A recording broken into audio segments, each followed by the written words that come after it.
Hello everyone. This is not a story for the faint of heart.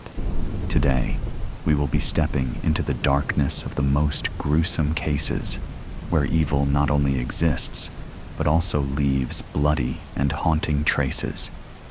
This is Real Gruesome Murder Cases, a series of true stories about murders that made the whole world shudder. If you are ready to face the cold truth and the gruesome corners of humanity, come with me to delve deeper into each case. Farmhouse Dinner.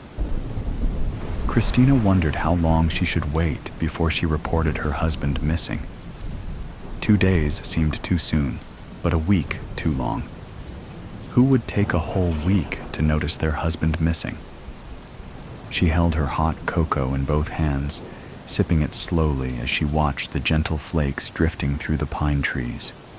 The first cold snap of the season had come with several inches of snow, and it covered the ground in a white, soft blanket.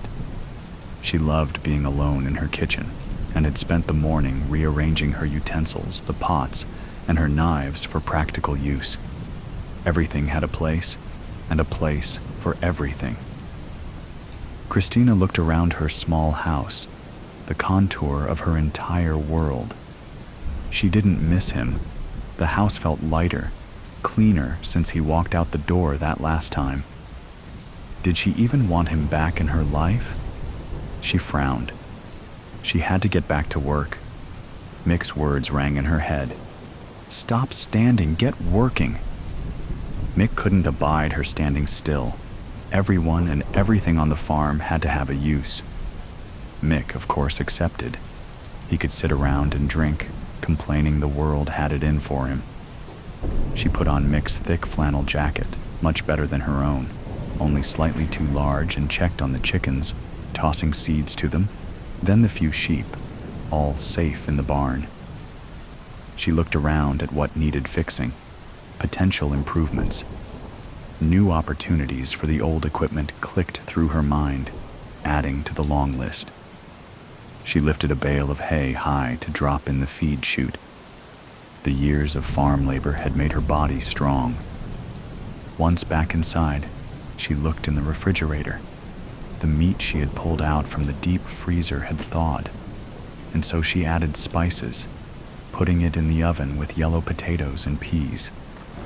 She wiped the clean, pristine counter, then looked around at the sparkling kitchen, frowning at the lingering cigarette smoke smell, still recognizable underneath the pine sol she had dosed the room with. It had been 3 days since Mick had walked out of the door, and that seemed about right. She sat down at the kitchen table in front of the phone on the wall, smoothed her faded blue gingham dress as if they could see her, then called the police. "My husband Mick is missing," she said, surprised at the real tears rolling down her cheek.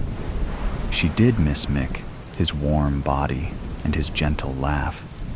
She missed him like she missed being a little girl when she would wear pretty dresses, dreamt of a prince to marry, and her future loomed bright on the horizon. Except those days were gone, just like Mick. What if they actually found him? She had new dreams now.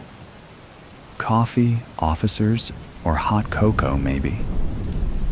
Christina's voice met the officers as they walked into her warm kitchen, a powder of snowflakes on their dark uniform jackets. They introduced themselves as they came in. Detective Sergeant John Maloney.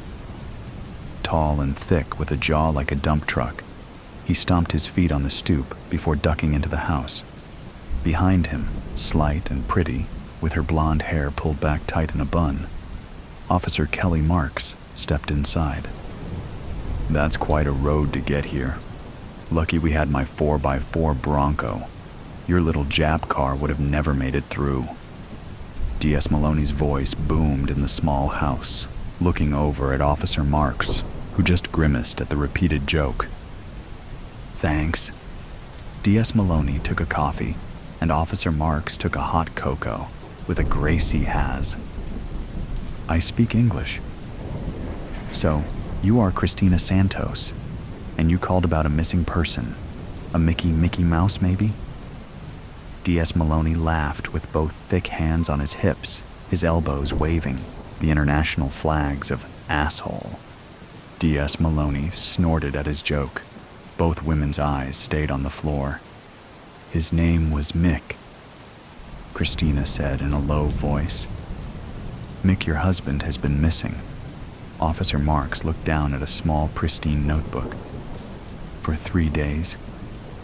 Yes. Christina wiped her eyes with her apron. Mick went out, said he wanted to get something from town, but his truck is still here. Sometimes he goes to a neighbor's house, or the bar in town. Oh, I don't know. Christina clenched her apron over and over. Did you look for him, or call anyone? D.S. Maloney barked. I don't know who to call.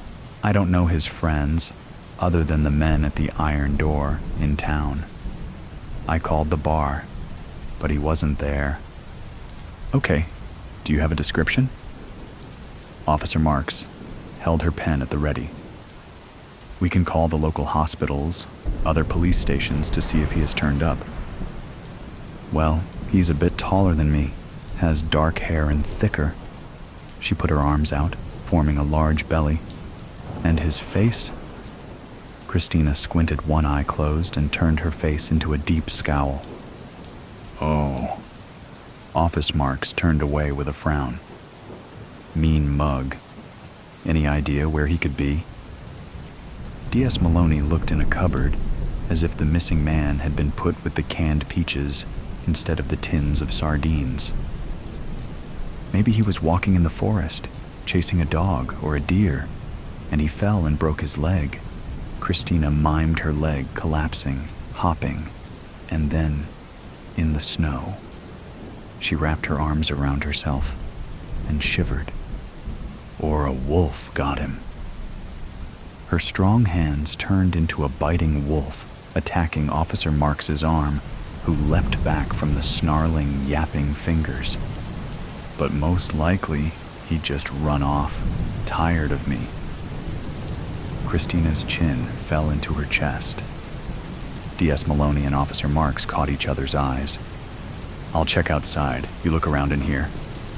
D.S. Maloney leaned into Christina's face. It's okay we look around, right? Nothing to hide? Officer Marks meandered through the house, rubbing her finger on a shelf, and then looking at her dustless glove. She opened a tall door in the kitchen, then her eyes went wide. She pulled a broom out of the closet. What's this? D.S. Maloney walked back in. The new snow covered any possible evidence. I found the meat freezer. You're well stocked for the winter, so that's good. I didn't see much else. Officer Marks held up a well-used broom with dark red coloring on the end of the handle. My broom, Christina offered.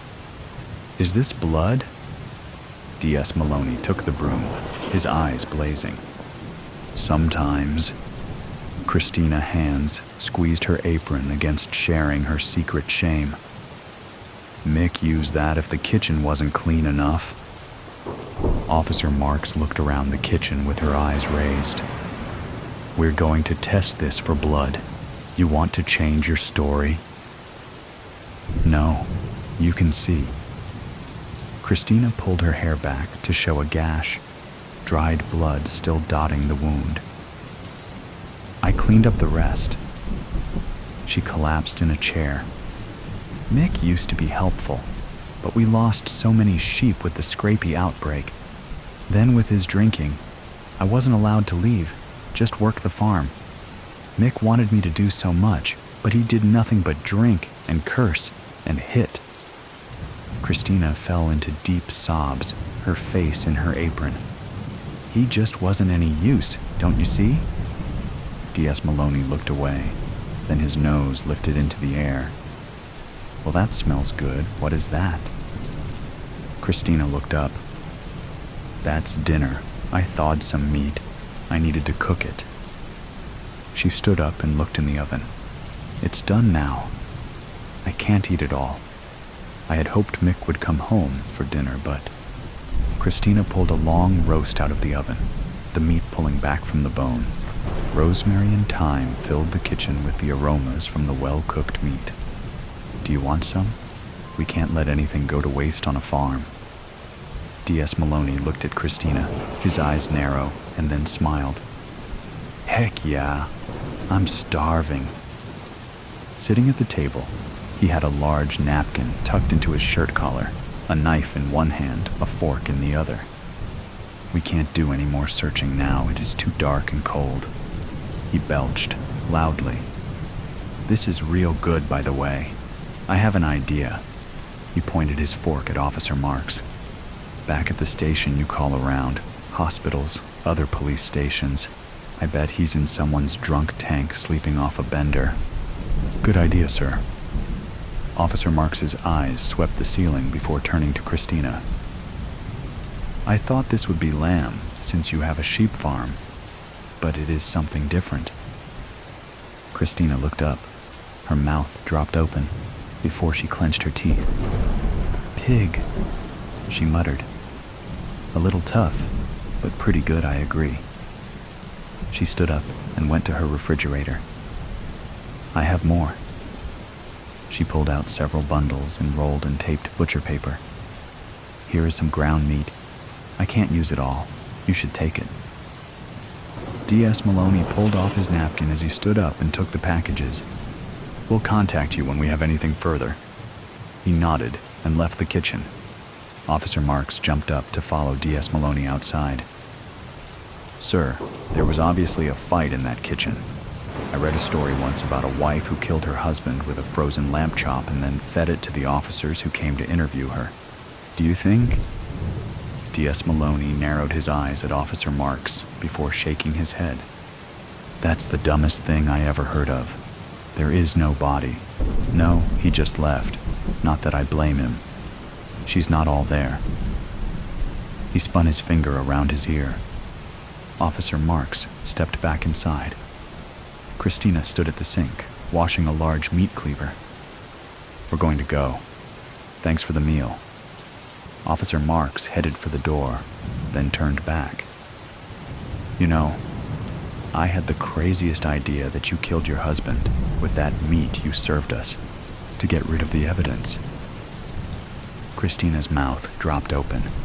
Oh, that would have been so much easier. Christina shook her head and leaned back into the sink to get to work on the dishes and her new life, the Horseman. The man on the horse was an odd one. I could tell that even as he angled his quarter horse into my beams like it was his turn in the center ring. An Easterner, which maybe 10 years earlier might have seemed even odder. Little dressier than the average rancher, handled his animal like he knew how, but had learned it someplace else. Saw you from the rise, the man said.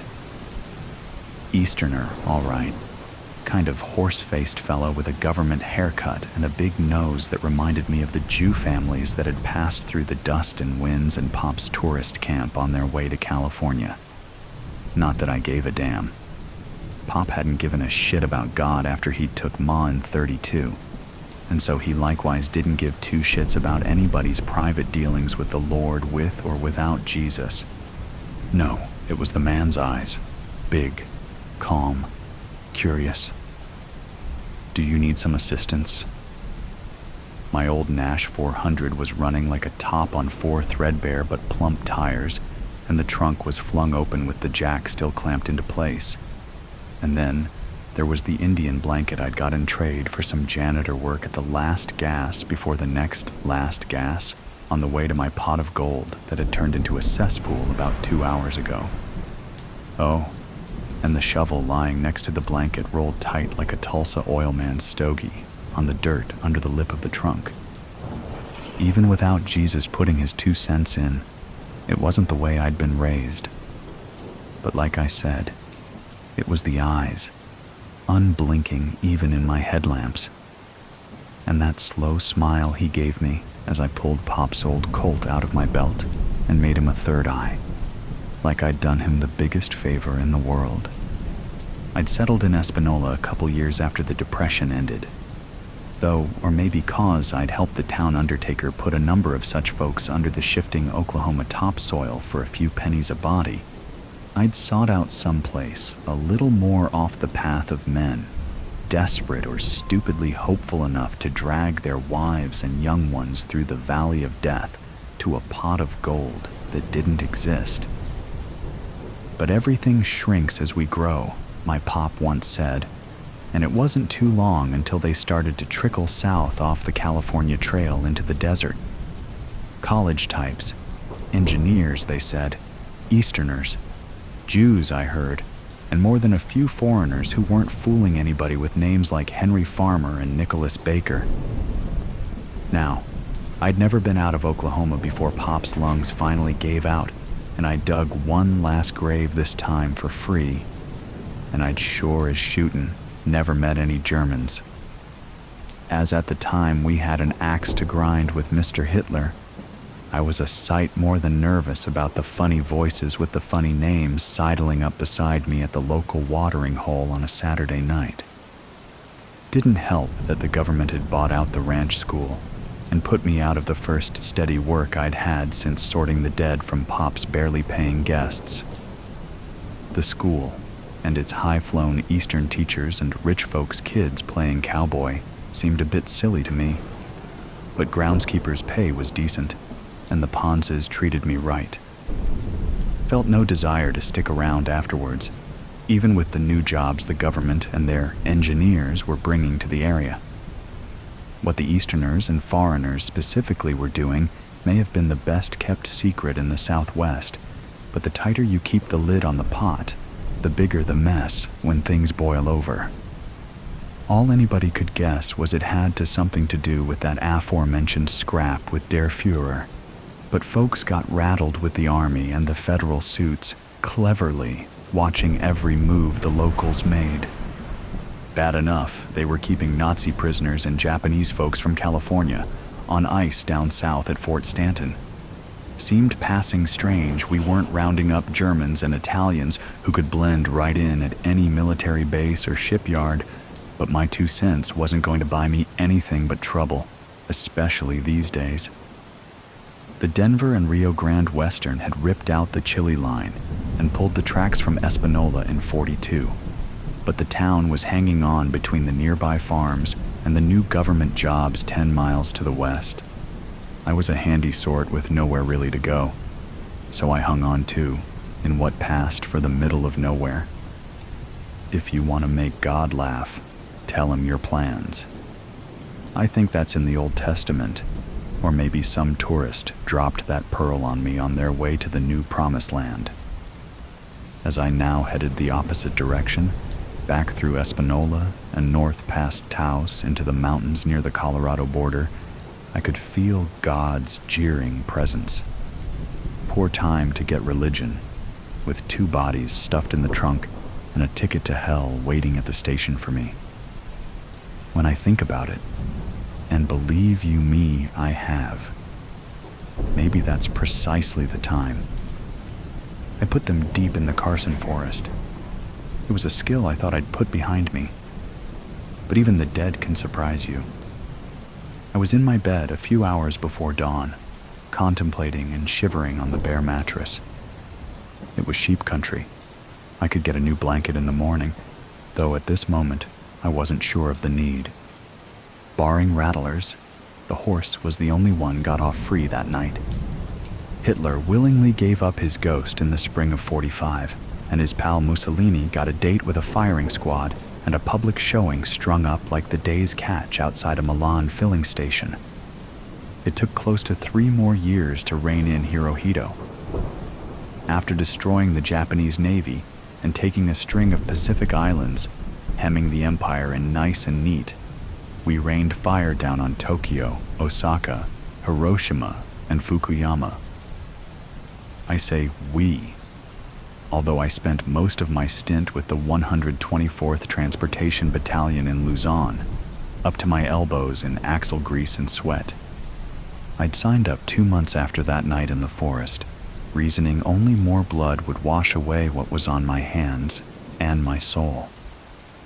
I was pretty much nobody in the middle of nowhere, And when no GIs or Eastern-looking fellows in suits and badges showed up on what passed for my doorsteps, I figured Uncle Sam had chalked things up to Nazi spies, or an unlucky turn on a dark plateau trail, or maybe Junior, as I'd come to call him, just bugging out. It was those goddamned eyes. He seemed like a man looking for a back door out of purgatory. Wonder if the sergeant at the Santa Fe recruiting office spotted anything like that in my bloodshot brown eyes. See, thing with being nobody, having nobody in the middle of nowhere is the company you're forced to keep. Nobody was ever likely to find the bodies, and nobody was likely ever going to spill a tear over the man who'd soiled my good blanket. But every time I listened to the bodies piling up on the radio, I wondered how many others I'd buried.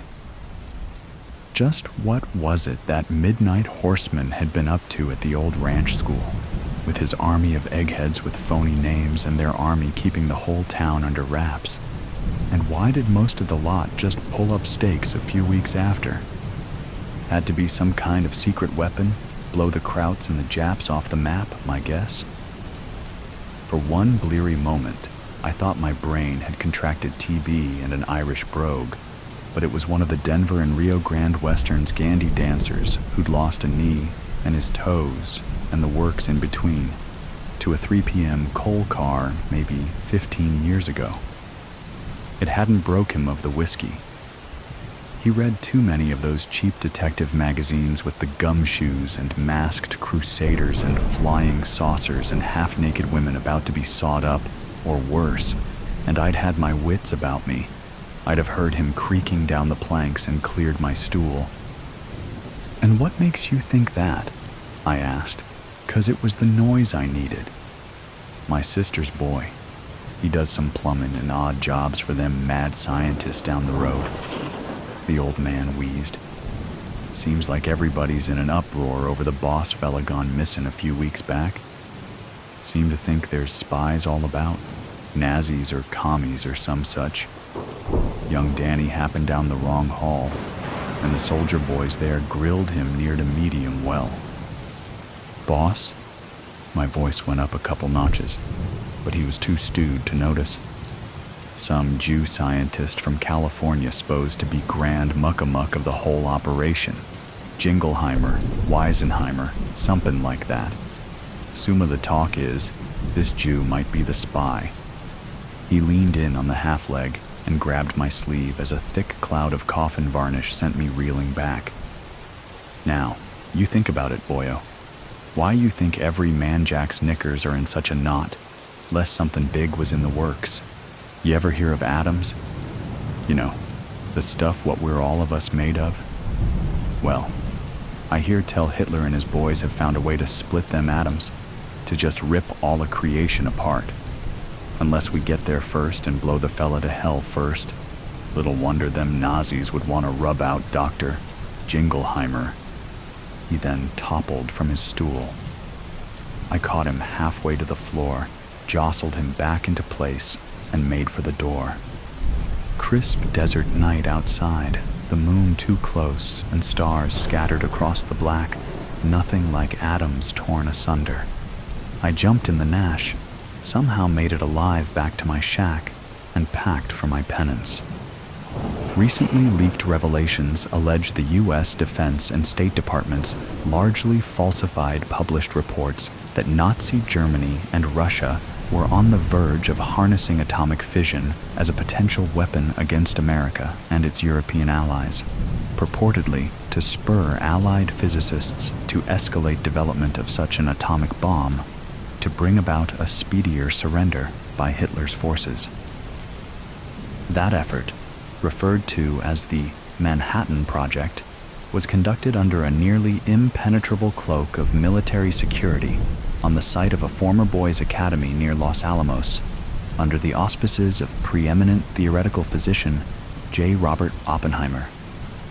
Without revealing the nature of his work, Oppenheimer's mysterious disappearance late one night in 1944 sparked a massive manhunt, and rumors the eccentric scientist had collaborated either with the Germans or the Russians, given his wife and brother's ties to the American Communist Party. The case remains open to this day, and the Manhattan Project ended shortly after Adolf Hitler's suicide and the effective fall of his Nazi regime. Amid the loss of one of its most brilliant minds and fears of further security breaches, the remaining physicists of Los Alamos declared the project a failure. Or so we thought.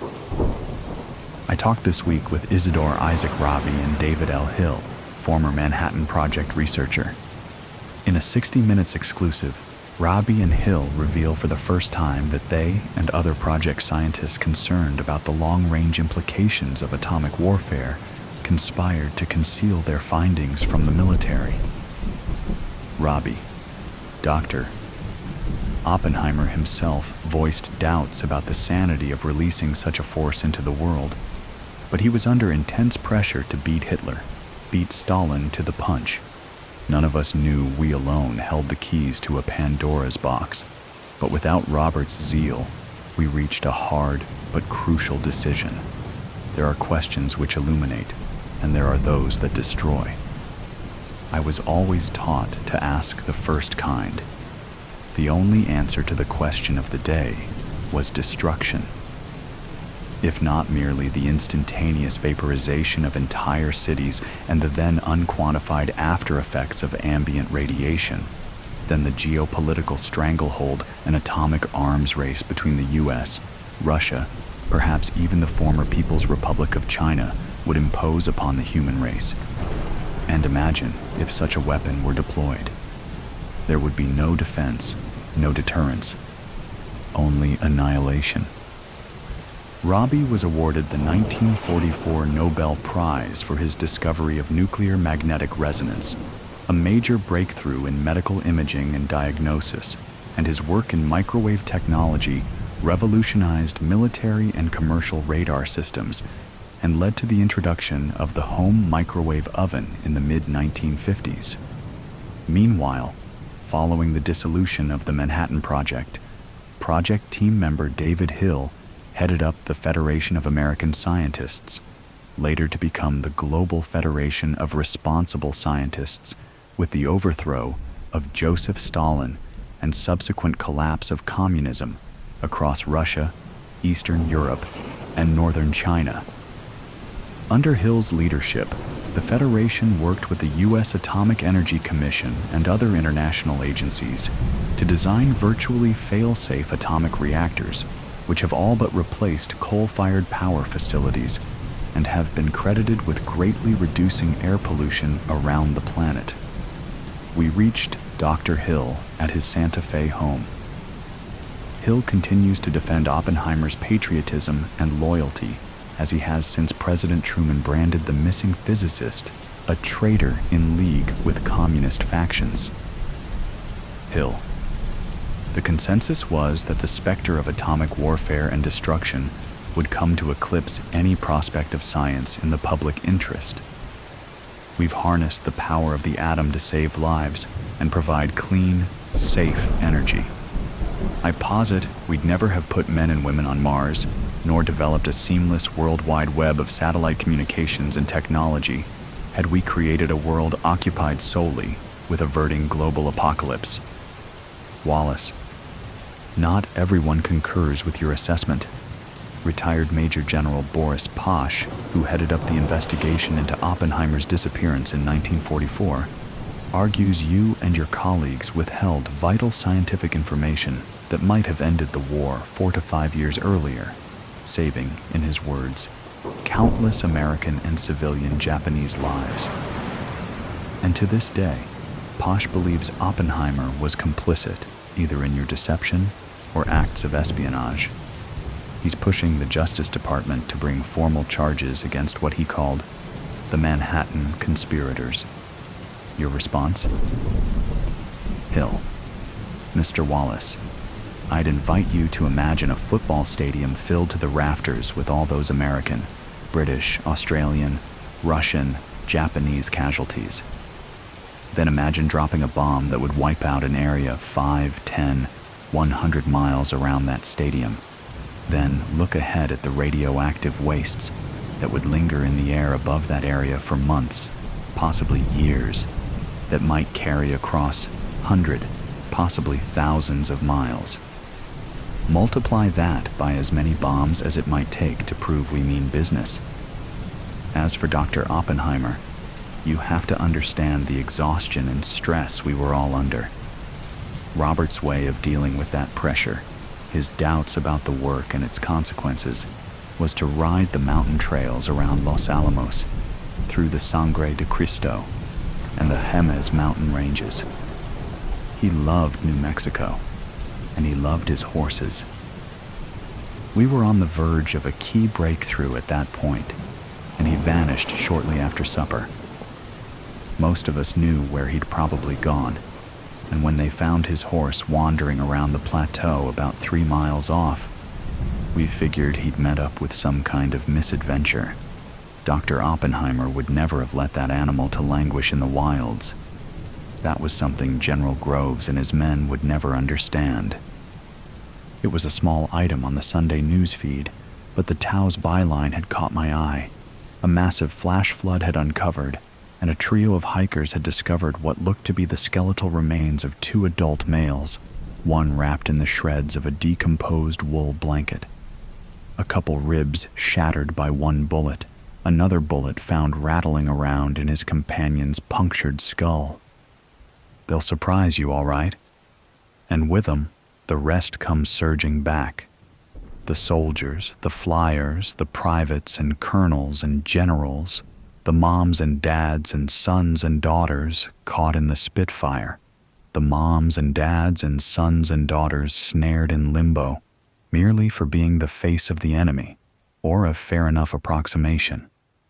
The odd horseman, with the tortured eyes who'd suffered such indignity and injustice for taking a midnight ride.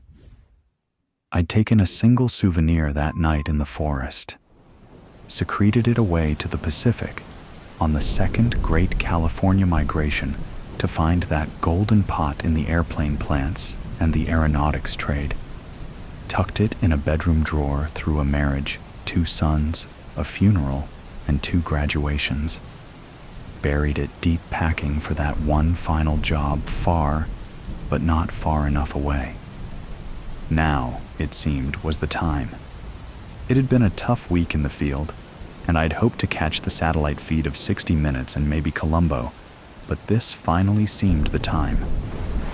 I set the yellowing badge, number 76, I guessed how the brass kept track of their college boys, on top of the TV monitor, trying not to look in those damnably damned eyes this time.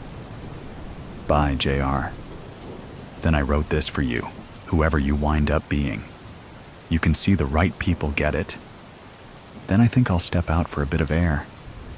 The desert is beautiful at night, especially in the high beams of a double moon. Petrified. You would never have noticed it if you weren't looking for it. That was precisely the point.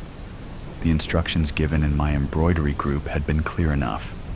After nightfall, take a stroll on the second lane past the bakery, look for the unlit lamppost, and turn down that dark alley, they said in hushed voices as the pianist began playing in sudden loud fervor, by coincidence. Then you will see a mossy stone staircase, which you will descend, and at the end of it, there is a dim hallway. She lives through the set of green doors on the left. The doors are tall and French like my husband's mistress, but peeling and weathered. I can tell they were once painted a lovely shade of emerald green. Half of that green paint lies in small piles of flakes on the cobblestone. I debate knocking, and decide instead to reach with false confidence for the rusted copper handle. It turns downward easily. A small bell rings and echoes. Welcome. On the poster she is grotesque, an example of how time and sin turn a person sour. But in person she has the kind of enduring beauty you can't tear your eyes away from. Do come in, darling. Don't be shy. Contrary to popular belief, I don't bite, although I can't say nothing here does. Her voice is like a wind chime, melodic and resonating, barely brushing over the crashing waves of her words. I wonder if I'm here too long, if that voice will drag me out to deep sea. Or did that only work on men in the myths? Take a seat, love. Yes, there is perfect. Would you like a cup of tea? Well, it's never too late for tea, is it now? I enjoy it late into the night myself, but maybe you've been raised more proper than that. Here, the cup is warm, not hot. If she noticed my shaking hands when reaching for it, she didn't say a word. It takes more than a few seconds for my eyes to adjust to the warmly lit room after a dark and shadowy street. Among her many talents, it cannot be said that she was a good decorator. The shabby boards of the walls are empty, but for an assortment of faded newspaper clippings from the highlights of her anonymous career. Obituaries, mostly. A tattered blue curtain with tassels hangs behind the armchair she's perched in, dividing off part of the room. Eccentrically painted shelves house arrays of books and bottles of objects my gaze prefers not to settle on. She would have been called a witch for her collections had she not already acquired numerous more colorful nicknames by the public. The only item of some value is worn loosely around her slender wrist, a heavy and ornate gold watch, the kind of thing that would make a petty thief's day to see glinting underneath a man's sleeve in the street. She catches me admiring it and smiles thinly, holding up her arm up to eye level. Isn't it a beauty? It was my first husband's, this watch. On the 10th anniversary of his death, I'm going to smash it to bits and melt the gold into a necklace for myself. I deserve a little gift from him, I think. Her laugh unnerves me, but I find myself too curious to be afraid. I politely say my condolences for her husband's death. Oh, darling, don't be sorry that that man is dead. The one good thing he did was to be the inspiration for the charity work I do. I haven't always done this. I used to be an actress, you know, a leading lady of the stage. Men would come from all over the city to see my shows, for I was beautiful then. Sometimes after the shows, they would approach me, usually blind drunk, complimenting my dress or what was underneath it, asking for a kiss or a drink or a night. And sometimes they didn't ask. My husband became my husband not because he asked, but because he damaged me. And he was rich enough to get away with it, and clever enough to know that marriage was my only option. She smooths down the skirt of her maroon dress, then looks up at me with a solemn expression I can't fully read. It isn't hard to believe she was once a sought-after woman. Though sunken in age, her cheeks are smooth and her face looks as though it was hand-carved out of porcelain by God. Her hair is twisted into a dark crown atop her head, secured with metallic pins. Her eyes are like a cat's, but not a house cat. No, definitely not. Like those of a tiger that has been left to go hungry for far too long. I will her to continue talking and not look at me with those eyes again. We sip our tea in unison, upholding our masquerade as ladies. She takes in a breath. He said he loved me, and at the beginning I believed it. He may have loved me. He certainly desired me. I think mostly he loved seeing the desire and jealousy of other men when he told them I was his wife. But that got old fast. So did I, in his eyes. When it had been a year and I still had not given him a child, I turned ugly to him, and he acted ugly accordingly. One night, he came home from the pub talking about how the other men's wives had filled their houses with children by now. He spoke of babies like cattle. Then he threatened that he ought to tell the whole town that I was secretly a whore and leave me. I should have kept quiet and obeyed and smothered him in his sleep, like a good wife.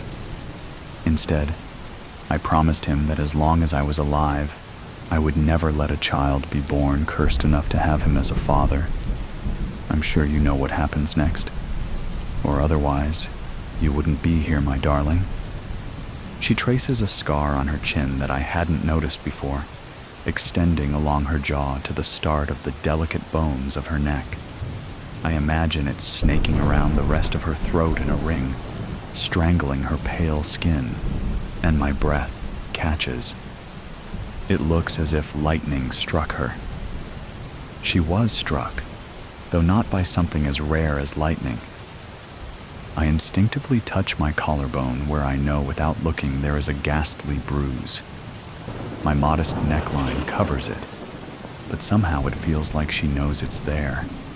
My mark of pain. I hope it goes away quickly so my husband does not think me unsightly.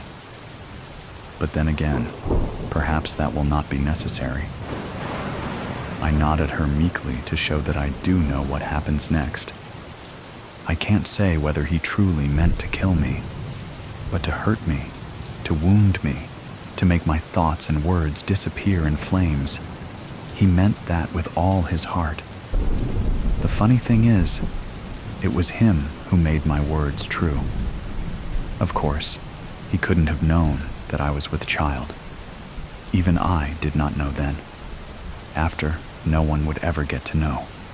I made a gravestone, although there was nothing to bury. And then, a month later, I buried my poor sick husband next to it, marked only with a slab that did not bear his name. Wealthy and beloved as his gold in his life, in death he became only stone. The disease had taken him so quickly that there was no time for anyone to save him. Shame on chance to take him from this world so young. Got him like poison, essentially. The porcelain around her eyes cracks faintly in amusement. I have nothing to say in response, my mind stuck on the picture of a crude gravestone smaller than it should be. Now, love, how would you like your tragedy to occur? The widows in my town all chose differently. Most agreed that the worst methods are only to be used for the worse husbands, but sometimes there is no rhyme or reason to it. After all, all's fair in love and war. Millions of second and third and fourth thoughts crossed my mind on the way here, but now those voices are silent, and there is only mine and hers, and the input of the hissing wind outside. Well, what will it be? In 2 weeks, it will happen. On the way home after a day of work, my husband will feel a bout of hopelessness that gives him a nudge to hurl himself off of the local bridge. The river below is not a kind one, especially to those who never learned to swim. He will have been drunk, since he often is, and everyone knows how he gets when he's drunk. No one will discuss a death as taboo as taking your own life. My children and I will cry and wear black for weeks, though no longer than what is expected. At the same time, the black of our bruises will fade. He won't be missed very much, really. Perhaps that French woman will miss him, but she would have met the man that I knew soon enough. I will decide to raise my children in the countryside alone, and we will be happy. I cannot say yet whether I will regret it. The final time I will see the woman's wild tiger's eyes, she will tell me that not once has she regretted anything in her life. She will say that it was a pleasure to do it, and fearfully I will believe her. Oh, it really is getting late, love. Your family must be at home expecting you. I reply that they are, and I thank her for her kindness, nervously reaching to shake her hand. How much blood has coated it? On the posters they say she has killed 3 men, but I know these were simply the times she wanted it enough to make it gruesome. The posters also envision her as grotesque, which means that they have not ever seen her, or the mark on her jaw from her fall after being struck by lightning. The posters know nothing. The men know nothing. We women must stick together, yes? the image of my young daughter appears and consumes my mind, I would do everything in my power to ensure she never has to know the instructions to get here. There will be no scars for my girl to trace. I will make sure of that. I nod and drop the woman's unassuming porcelain hand. Beneath the sound of her wind chime voice is a softer noise I hadn't paid attention to before, almost like a breeze rustling through dying trees, overlaid with the humming of the earth. It is separate from the wind and the rushing of my blood. She notices my piqued interest, and rather than say anything, stands, chuckles, and regally draws back the tattered blue curtain behind her. In view now is a cage filled with twisting and writhing scaled bodies, hissing and competing with each other for air. They move as one, a trembling monster of green. I step back in sudden horror. She isn't looking at me, but I see her eyes flash ravenously. You don't have to worry about them, darling. Their venom is reserved for the venomous son of Satan. I awoke to a bright light streaming through a crack in one of the wooden boards I had put up in a paranoid, booze-infused haze. It was June, and the heat was stifling. My mouth was the kind of dry where your cheeks and lips stick to your teeth, the leftover taste of alcohol offensive. I sat up slowly, the usual nausea kicking in, my head pounding, room spinning. I looked down at my shaky hands, trying to steady myself as I half rolled off the couch. A sweaty silhouette of me left behind, my shirt stuck to me. I stumbled to the kitchen, only allowing one eye open to keep things in focus, my head down as I waited for the kettle to boil, impatient as the usual anxiety kicked in. I knew my drinking was a problem, it always has been. But as I'm nearing 40 now, the mornings are becoming more unpleasant and unmanageable. But I know I'll never stop. I put 2 big scoops of coffee and boiling water into a mug, topping it off with a shot of vodka. I downed it and made another, willing the shakes to stop, my eyes blurry and stomach churning. I took the second mug back to the couch and turned on the TV, slowly coming back to life. My mind was quieter today, a numbness over the usual paranoia or anger that resides in me. Sometimes I think it's a darkness, straight from the pits of hell, the angel on one shoulder missing. As long as I could remember, I had been plagued with dark thoughts, a curse passed down from my abusive father, a life of isolation and self-sabotage, sending me spiraling further into this abyss over the years. Some days, I think I can snap out of it or have a small voice telling me I need help and that maybe there's still hope for me. But this had just become a way of life for me now, my norm. I had come to accept it. Alcohol and Netflix were my only friends. I sustained an easy work-from-home job that only stole a few hours each day. My manager didn't bother me, and I didn't bother him. He didn't care as long as I hit the numbers, which I always did. It didn't pay much, but kept a roof over my head and supplied my vices. I flicked straight to the news channel like I did every day. There had been a string of murders in the city, and now they were saying, there is a pattern suggesting that it's the work of serial killer. I shivered, watching as they wheeled a 6th victim in a body bag, a one-way trip to the morgue. My head pounded again.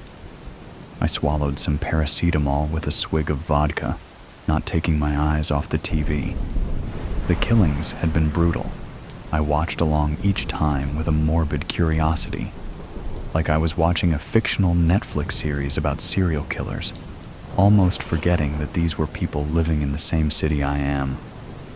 All victims were female, early 20s, normally Good Samaritan types, people with a squeaky clean record who wouldn't have even stolen a pack of gum in their short life. Most were religious and attended church on a Sunday. I'd be safe, standing at 6 feet, fashioning a Jesus-length beard and enough petty crimes on my record to piss off anyone in law enforcement.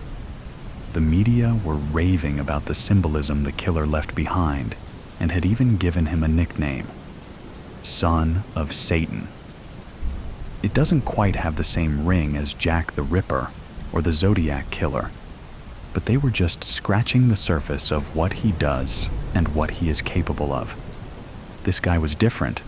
According to reporters, he stalks his victims over the course of 6 days, leaving satanic symbolism in his midst. Never leaves a trace of evidence, other than gifts of animal bones or a pentagram, sometimes an upside-down cross, all with no fingerprints or so much as a wisp of hair. The symbols were the only thing that changed from kill to kill. The 6-day stalk, bondage of the hands and feet, and 6 stab wounds to the heart were always consistent. I shivered again. On the dark web, some crime scene photos were leaked and spread vastly around social media. The bloody sight, something out of a horror movie. I chugged another glass of vodka. The police had nothing. They made an educated guess that it could be a male in their 30s or 40s. Probably some crazy religious guy that they had depicted as some skinny, sad sod who lives in their mother's basement. I rolled my eyes and half chuckled, a wheezy sound that made me cough. One thing they all agreed on was that the killer was clever and meticulous. He taunted his victims and he taunted police, never leaving a trace. All they could do was warn people to be safe and on guard. If anyone experienced any stalking or hints that they were next, were to report to police straight away. Boy, are they not ready for the amount of calls they're about to receive. The fear the media have installed does half the job for the killer. I rolled my eyes again, pouring another glass, slightly amused by the stupidity of law enforcement and media. I turned it off and opened my laptop to get on with some work before heading out to the shop. The bills aren't going to pay themselves. Completing work in record time, I went to the bathroom and splashed cold water on my face, then finally brushed the rancid taste away, swallowing some toothpaste for good measure. I looked up at the disheveled guy staring back. Hair awry, bags hung heavy around my dark pinpoint-like eyes, the spit of my father. I inwardly groaned, my heart palpitating slightly. I changed into some dark tracksuits, tamed my hair with cap and donned some sunglasses. I whistled as I walked outside, sweat pouring from my skin, the back of my neck clammy. I gritted my teeth with discomfort, while the sun beat down harder, the whistling a distraction. The streets were mostly empty, a few dog walkers and cars dotted around. I found myself at the shop and enjoyed the cool feel of air conditioning, taking a long breath in. I picked up the essentials: vodka, fags, and instant noodles, the economy making every transaction feel painful. I felt that rage again as I tapped my card and stormed out, trying to calm my thoughts, and drank the first bottle on my way back. Needing a pit stop, I paused on a bench, starting on my second bottle and chain smoking, until I felt sick and black spots started to cloud my sight. My head hurt as evil thoughts and feelings flooded me. I eventually stumbled home, unsure how I got there and why it was so dark out already. I tripped over my own feet and crashed onto the couch face first, full blackness taking over.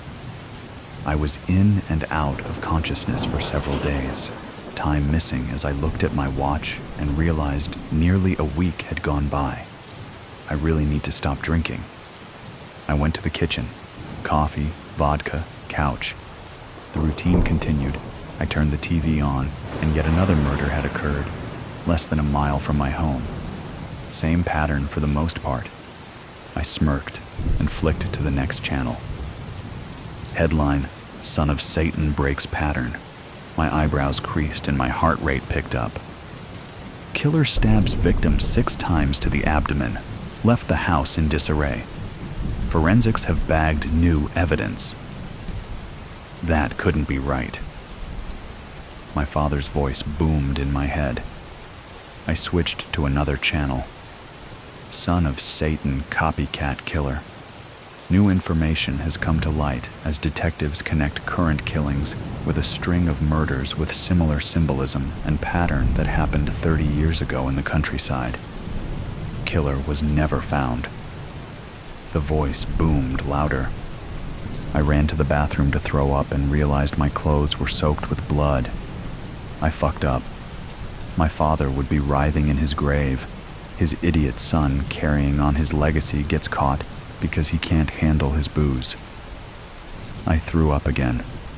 Panic rose and I gripped my chest as I struggled to breathe, spots of lights in my vision. The room was closing in. I turned on the shower, holding onto the sink with one hand, ripping off my clothes with the other, before allowing the scalding hot water to wash away my sins. "I'm sorry," I screamed, the disappointment of my dead dad all too much. I sobbed on the floor of the shower, shame and guilt ripping me apart. Red and blue lights flashed past my window, snapping me awake, and I stood up, getting ready run, fight or flight kicking in. Bang, bang, bang! My front door rattled. Panic-stricken, I scrambled for my clothes and slipped, the alcohol haze wearing off. My head hurt as it hit the sink on my way down. I couldn't move. The room was spinning. A louder bang. Footsteps. I faded out, drowning inside. "What time do you call this, Maggie?" "I know. I'm sorry. The traffic." "Don't give me that. You're never late. I had things to do." "Things? Like what?" "Jimmy, don't start. What's with the sunglasses?" "They're just sunglasses. Take them off." "Jimmy, please, take them. Office of fine." "What the hell happened?" "It's nothing." "Damn it. Who gave you the shiner?" "Jimmy, leave it alone." "Was it Neil?" "Numbered Terry then." "Jimmy?" "It was, wasn't it?" "Fine?" "Yes, it was Terry." "That son of a..." "Why? Jenkins." "Keep your voice down. You don't know about my problems, sir." "We don't want to hear about your private life, Jenkins." "I didn't come here to fight, Jimmy." "Then why did you come?" "Because we need to talk." "Talk about what?" "United States." "Us?" "There is no us while I'm stuck in here." "You're wrong. There's still an us." "Doesn't feel like it." "You've been different lately." "How would you even know that?" "I see it. The way you look at me, or don't. The way you talk, or don't. I'm tired, Jimmy. I bet you are, love. It's not easy by myself, but you manage. Barely." "What are you saying?" "I'm saying I don't know how much longer I can keep this up." "Keep what up?" "This life. Alone." "You're not alone. That's what it feels like. You've got the kids. They're not you." "Then wait for me." "Wait?" "Jimmy, you 4 more years." "So?" "You knew that when I got sentenced. I didn't know it would feel like this." "Feel like what?" "Like I'm drowning inside." "You're stronger than this, Maggie." "Maybe I'm not." "Don't say that. It's the truth. You're just having a bad day." "It's not just a day, it's every day." "You want me to feel sorry for you?" "Jimmy, don't make this worse. I'm not the one making it worse." "Why did Terry hit you?" He thought I was cheating on you." "Cheating? With Neil?" "That's what he said." "Are you kidding me?" "I didn't do anything, Jimmy. And Terry thought it was okay to hit you over a rumor? It's not just that." "Then what is it?" "I don't know." Maybe he thinks I owe him. Owe him? For what? For keeping an eye out for me and the kids. That's rich, coming from that piece of... Jenkins, I'm warning you. Stay out of this, sir. I see your sort every day, Jenkins, and hear how doing time affects families. You don't know nothing about me and my brood, boss. Yes, but I know how kids drift with absent fathers. When I want your opinion, I'll ask for it. Touch a nerve, did I, Jenkins? Jimmy, stop. He's not wrong. What? Bernie's angry. Linda's angry. They're lost, Jimmy. It's not like I abandoned them. Maybe not. But you're the one who took the fall. I didn't want you and the kids dragged into it. I can't do this on my own anymore. Maggie, don't. Don't what? Tell you the truth? Neil and Terry were supposed to have my back. Instead, they're wrecking my family. You wrecked it, Jimmy, when you got caught. Again. You think I wanted that post office job to go sideways? It didn't just go sideways. It exploded. I was the one who got burned, Maggie. And the rest of us didn't? I did it for you. You always say that. I mean it. And what about Linda? What about her? She's in trouble at school, Jimmy. Trouble? She got caught smoking. Not Linda? Yes, Jimmy. Linda. At least it wasn't weed. What makes you think that? God damn it. Why didn't you tell me? And say what? That I can't handle my own daughter? Maybe I could have talked to her and told her. From inside? How do you reckon that'd work out? Linda listens to me. She misses you, Jimmy. I miss her too. She's angry. At me. At the world. Linda feels abandoned. But I haven't forgotten about her. She doesn't see it that way. What am I supposed to do, Maggie?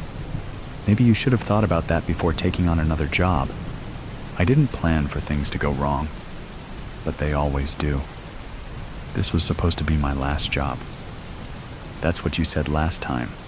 I mean it this time. Linda doesn't believe in you anymore. Don't say that. It's true. She was a daddy's girl, and now she's street smart, and now she's fallen in with a bad crowd. I hate missing her grow up. Then why do you keep ending up in here? I don't know. Yes, you do. It's the life, Maggie. Then change it. You know it's not easy. It's easier than losing your family. You make it sound so simple, Maggie. I'm serious, Jimmy. It's your choice. You're giving up on us? I'll survive. Without me, without Neil, without Terry, without all of this. Give me a chance. I'll fix it. I don't think you can. I can. I will. Jimmy. Maggie, I swear to you, I'll get out and I'll make it right. How? I'll get out of the life. For you. For Linda.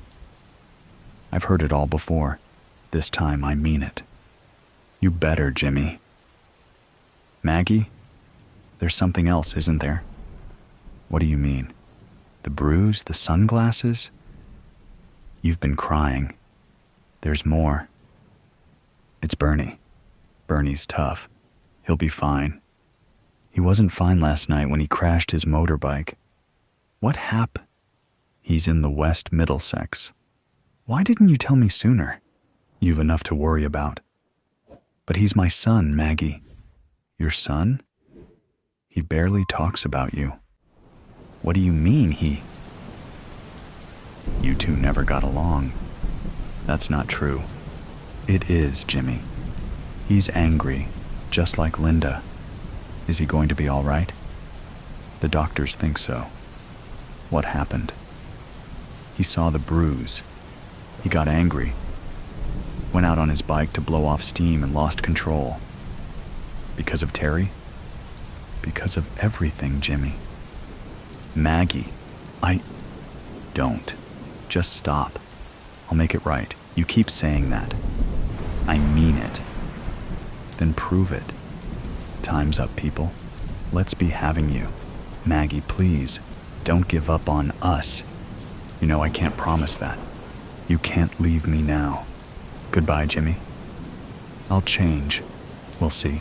Obscure recollection. Dad, where are the yams at? Frankie yelled up the basement stairs. Behind the peas, son, Dad yelled back.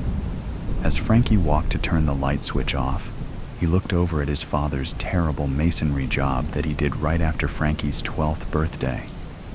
Until recently, the basement had always been a place Frankie's mother and father never allowed them in. The only things down there were various odds and ends. His father's tools and the freezer next to the pantry. Frankie flipped the switch, putting the basement back into darkness again. Jenny, did Robert tell you what happened at school other day? Asked Frankie. No, he never calls me anymore, said Jenny. As Mom was mashing the potatoes Dad had cleaned and prepped for her, Frankie handed Dad the yams he requested. Well, I met Susie. She's in my biology class. She also wants to be an X-ray tech. She is so cool, said Frankie. Oh, Frankie. Another one? What happened to, what's her name? Asked Jenny. Rebecca, Frankie said somberly. Yay, what happened to her? Asked Jenny. I have no idea. She just disappeared. Everything seemed to be going great. Then she just ghosted me, said Frankie. She probably ran off with someone else. I never liked that girl, said Mom. Frankie, yelled Robert from the living room. Come here. I think this is the Lion's year. Okay, hang on, Frankie yelled back. Better go and watch the game, son, Dad said. Yay, okay, replied Frankie.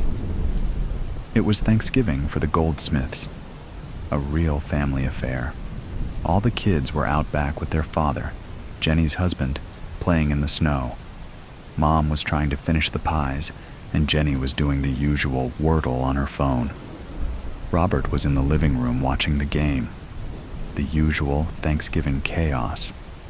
As Frankie went to sit with Robert, there was an abundance of chips, dips, and cakes on the coffee table. They are killing the Bears, said Robert happily. What's the score? Asked Frankie. 38-10.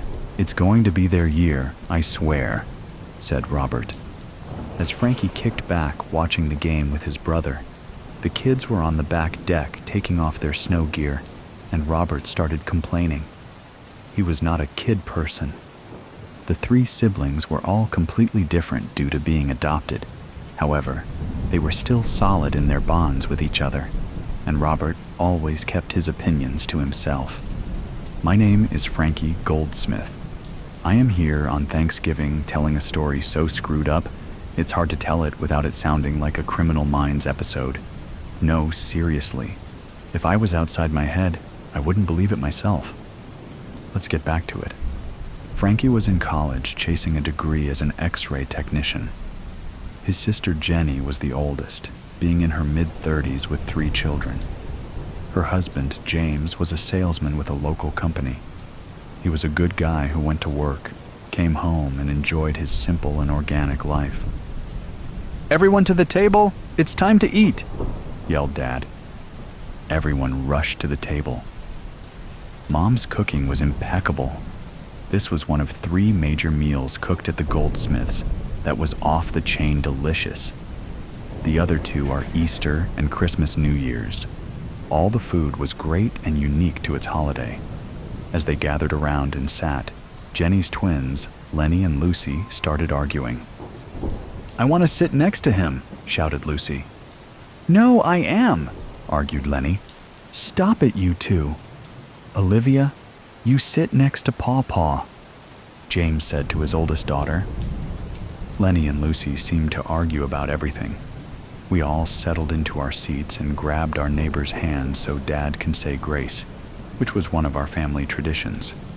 as Dad began.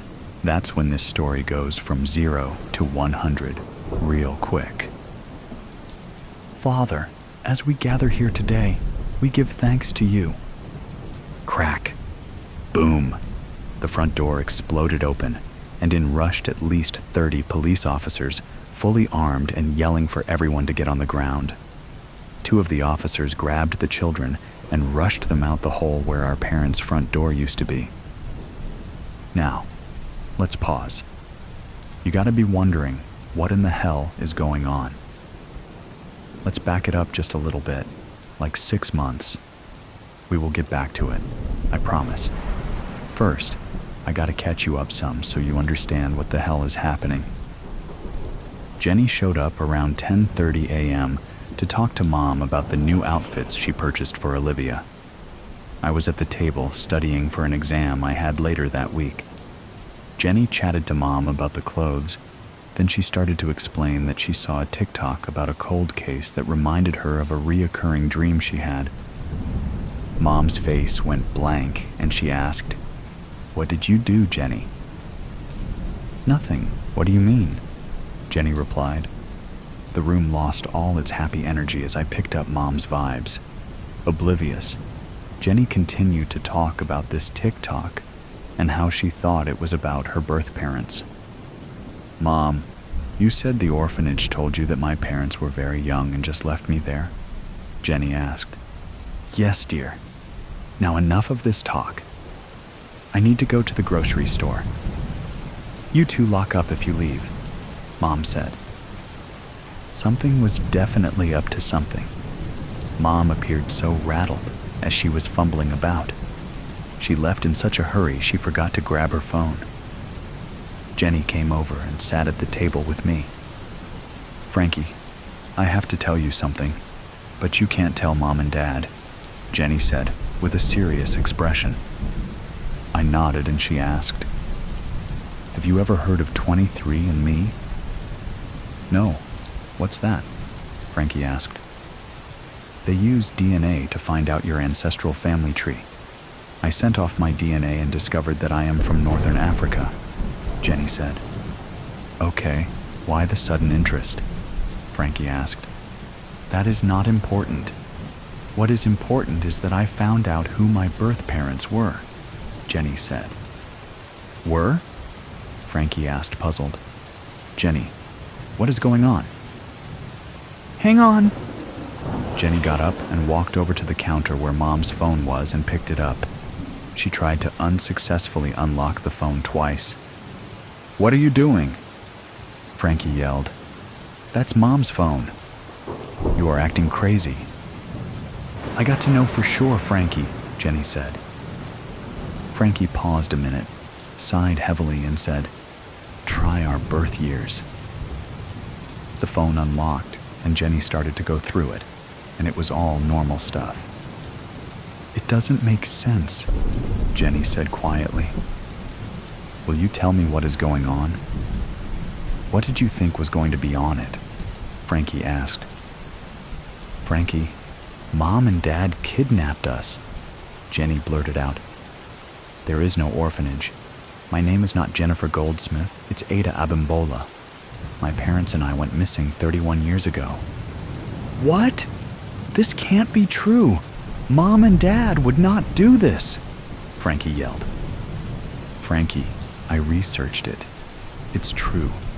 I talked to a detective, and we cannot tell them we know. We must act normally. The detective believes there are more children they kidnapped besides me, you and Robert. The police know and discovered who you are too," Jenny said. Frankie knew it was true.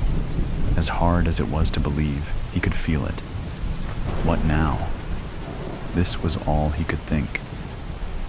He walked over and sat on the couch, and Jenny came over and sat next to him, knowing exactly what he was feeling. Betrayal, hurt, and curiosity. Who were these people?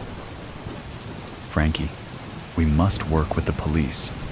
James knows all about it, but we cannot tell Robert," Jenny said seriously. "The police are watching Mom and Dad. They think they are holding another family now. can you meet with Detective Hunt? He will explain everything to you." Jenny continued. "Okay, now that you are all caught up, what now? Should I leave it alone and just walk away? No, you say? All right, I will finish the story the best way I can, but it doesn't get better. If you're sure? Okay, let's get to it." Just as the two officers brought the children outside, Dad jumped up and ran towards a cabinet. Pop, pop. The police shot him just as he was reaching into the cabinet. Robert kept yelling, "Can someone please tell me what is going on?" I yelled over at him to just do as they say. Mom got onto the floor, and it was obvious by her face that she knew exactly what was going on. The gig was up. As I was lying on the floor, I looked over at Dad, and he was not moving, just bleeding out. I did not feel any remorse. The officers handcuffed Mother and led her out the door. They let the rest of us get up. Jenny, James, and I took Robert over to the couch and told him what was going on. He just sat staring blankly, not saying anything. Life seemed to come to a halt after that. Everything played out exactly like Detective Hunt said, except one detail. They never expected that one, overlooked detail. The police took Dad, or Thomas Dunning's phone, and found evidence of everything. Information and photos of all the children they abducted, the ones they sold, the parents they killed. In the basement, they found the remains of over 40 bodies behind the block wall, as well as a torture chamber. They also discovered multiple storage units spread across 7 states. There was one thing that Detective Hunt could not figure out until this day, right now. As I tell this story, there is one more loose end. What changed 18 years ago? Why did they change their MO? Detective Hunt cross-referenced everything. Who was helping them abduct these children? That is when I figured it out. Well, it was something I just felt. Do you want to know? Okay, I'll tell you. It has been about 6 months since the takedown. This was the weirdest affair Colorado had ever seen. Jenny, Frankie, and Robert tried to move on, but it was almost impossible because their life was now on every news station. Frankie tried moving twice, with the same result. One day, Robert was visiting, and he and Frankie were talking when it happened. Something Robert said caught Frankie's attention, and he knew. The only way Robert could know that was if he was a part of it. Frankie bought a gun for protection, and he tried to act normally as he went for it. He slid the drawer open as Robert watched. Oh no, it was gone. Frankie looked up and Robert motioned him to sit down. The end? Or was this all an obscure recollection? R.I.P. Michael Brent Haddix. I want to dedicate this one to my brother. At 6:30 p.m. Saturday, my brother passed away. He had been battling liver failure for 2 years. Thanks everyone at Reedsy. You guys really are my friends and colleagues. I found writing and left alcoholism behind. This community has been my therapy to keep me away from this disease. I miss you already, Michael. My friend Matilda. She did it. But I'm getting ahead of myself. This all started when Sadie moved into a new home. 25 years old, a nice car, a new house, and a cat. She liked cats. They are self-sufficient, but at the same time, loving balls of fluff and affection. Her cat was always with her and followed her from room to room. Her cat, Matilda, was also her best friend. Not just words, they really were friends. They talked to each other and slept together.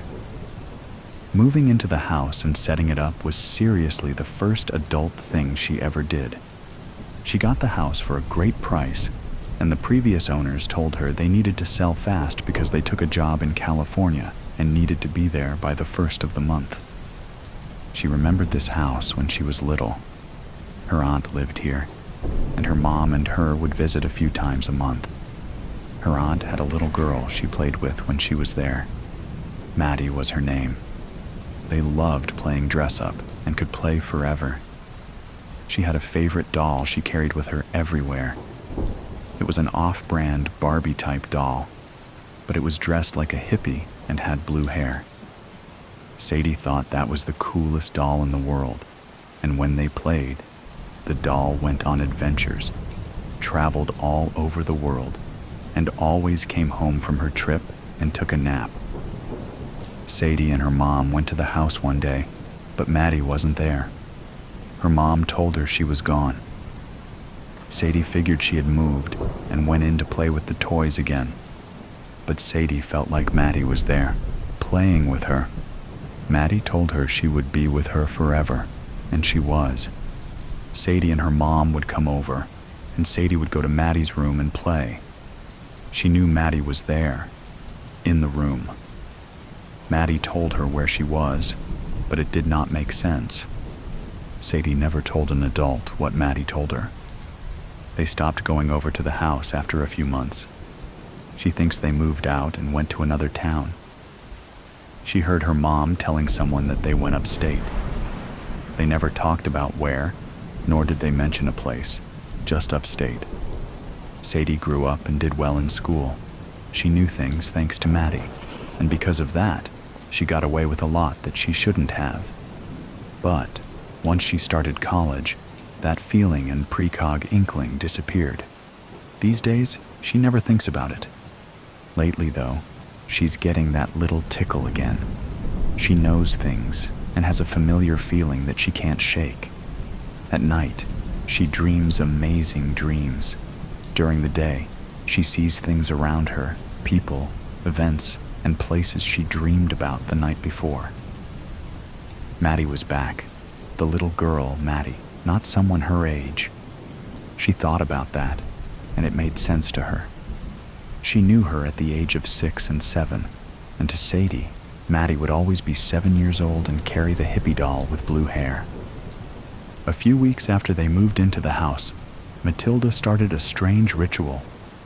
When Sadie came home from work, Matilda would be in the corner of the living room, relaxed but seeming to be scared or nervous. She would walk over and pick her up, but this time, she realized the floor was a little soft. It felt spongy. She called a contractor, Robin and Wilhelmina Ruck, and on Saturday, he and his wife stopped by to evaluate the work. He measured, tested, and told her $600 to make it solid again. She agreed, and they would start on it Monday morning. The contractors lived a few doors away, and she had no issue telling them she would leave the key on a magnet in the mailbox next to the front door.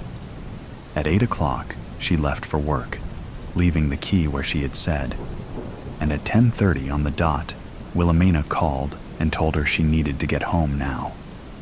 It took her half an hour to get home, and when she did, there were police cars, a coroner, and more people in front of and inside her home than she thought possible. As she parked at the end of her driveway, she was approached by a pair of plain-clothed detectives, a man and a woman. "Are you Miss Roberts?" the man asked. "I am." "What's going on?" Sadie asked. "I am Detective Marlowe, and this is Detective Finley. We are here investigating the incident in your living room." Okay, she was confused, and looking at her face, you could see the disconnect between what she knew and what they just said to her. Sadie said, "What incident?" Detective Finley asked. "You have no idea?" Sadie shook her head, hoping someone would fill her in. Detective Marlowe said, "It appears that your contractor opened a section of your floor this morning to do the repair you asked him to do and found something rather disturbing." She stared at him like he was about to grow a third eye. He looked at her, she knew, waiting for her to say something, but she didn't. He continued. They found the remains of a child, wrapped in plastic, airtight. Her neck was broken. Can you shed some light on any of this? Number, I can't. I bought this house a month or so ago and moved in. I always liked this house and was happy it went on the market. Decitive Finley said, You are familiar with this house? In a way.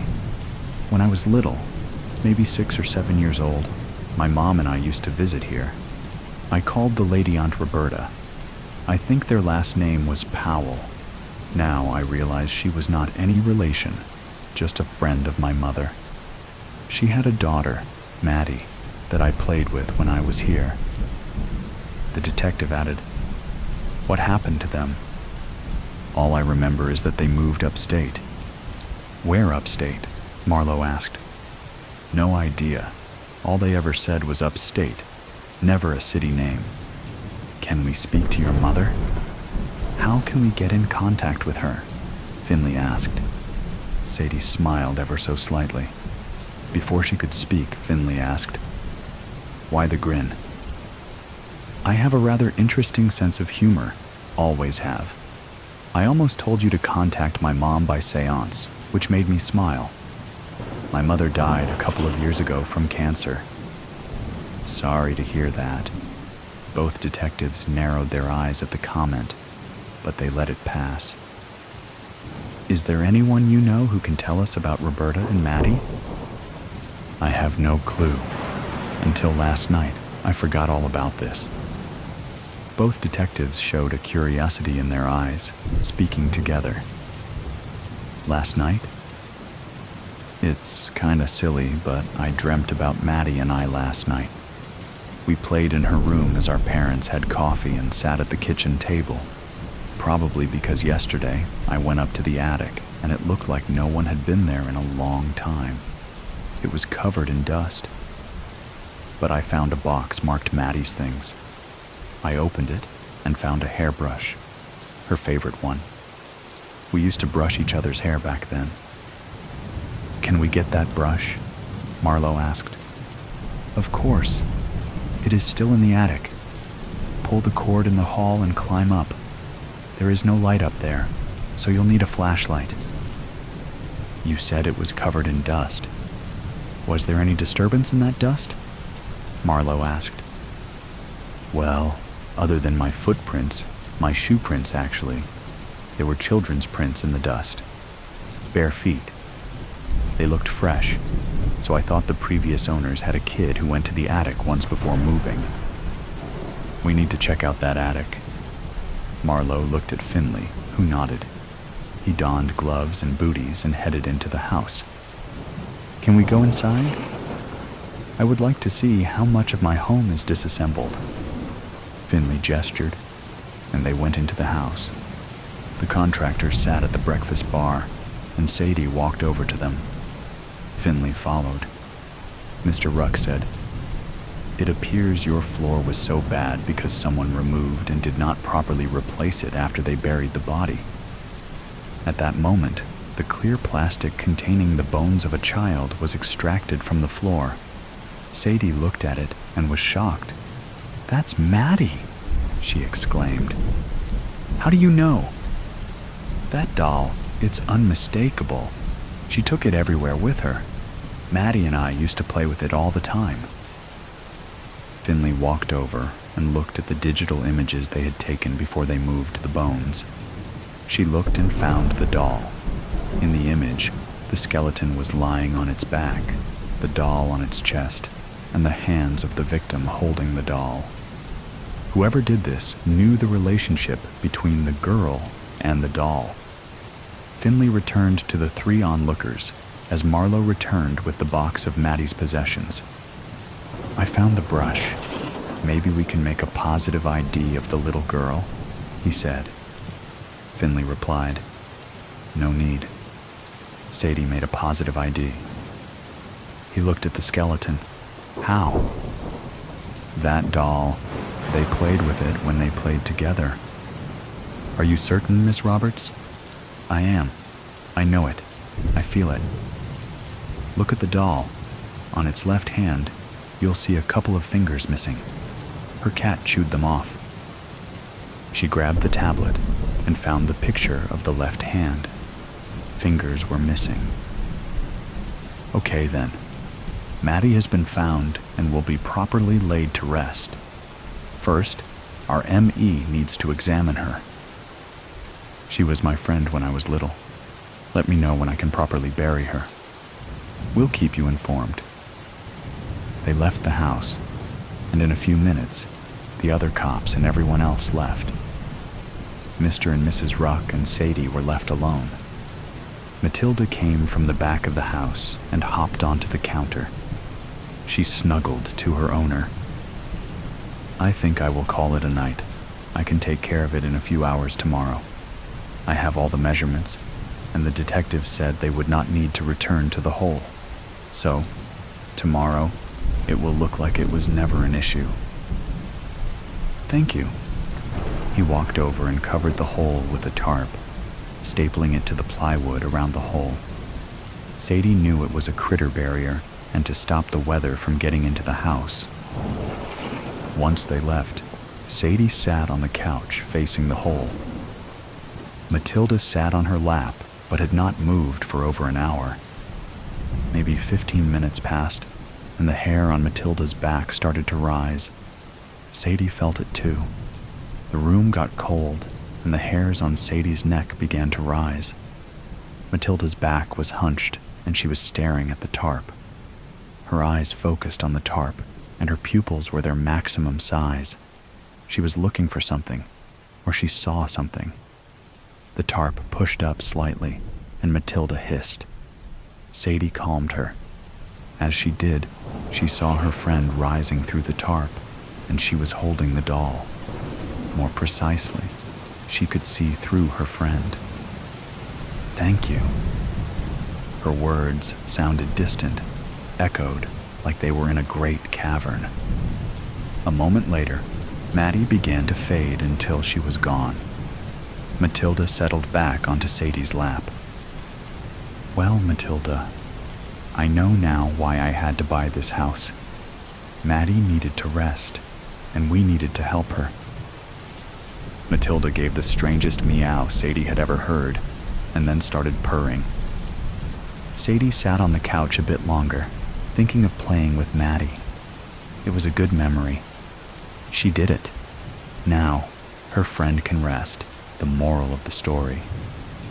The guard leading me into the room gives a hard yank on the chain. Pain lances through my neck, and I snarl, baring my impressive fangs for full effect. He shies away, naked fear on his face, before remembering which of us is supposed to be the prisoner. Watch it, Mutt, or you'll be drinking out of the toilet through a wired jaw, he says, his tough guy tone betrayed by the quaver in his voice and the stink of fear in his scent. I snort in contempt. Oh, please, CO. We both know who's afraid of the big bad wolf. His expression hardens, mouth tightening into a white line. One hand drops to the baton sheathed at his waist. That will do, officer, a new voice says. I'll ask you to do your job without further violating my client's civil rights. I look past the guard and his impotent rage to see a man sitting at the lone table in the room. The space is dimly lit, a single flickering fluorescent bulb recessed in the ceiling behind a grating. But I've got good eyesight. The guy's so short his legs barely clear the edge of the chair. I take in his expensive suit, immaculately groomed hair, and a face so wrinkled and wizened it looks like a prune staked out in the desert for a week.